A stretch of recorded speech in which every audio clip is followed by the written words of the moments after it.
Les résultats des municipales et régionales proclamés officiellement par la Commission électorale indépendante montrent une avancée des femmes dans l'arène politique, une avancée qui peut s'expliquer par le respect pour la première fois depuis son imposition du quota de figures féminines sur les listes de candidature par les partis politiques. Les femmes prennent le pouvoir dans les régions et communes. Un reportage de Stéphane Hypothé.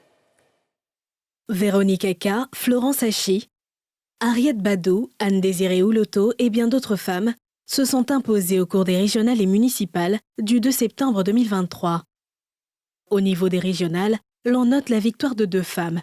La ministre Anne-Désirée Houloto, réélue à la tête de la région du Cavally, et Véronique Aka du PDCI RDA, qui rafle le siège de présidente du conseil régional du Moronou devant le président sortant, Pascal Afine-Guessant.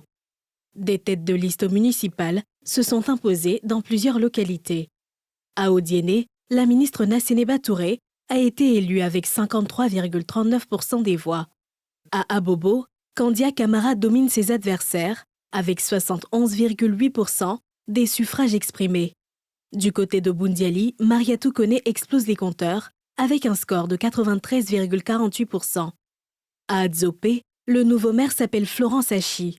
L'épouse du Premier ministre a été élue avec 62,41% des suffrages exprimés.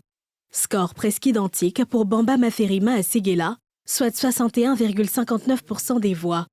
À Thiémé-les-Crocs, Kwadio Tania a surclassé ses adversaires avec 70,55%, tout comme à Gueyo où Marie-Noëlle Boni, candidate indépendante, est la nouvelle patronne du conseil municipal.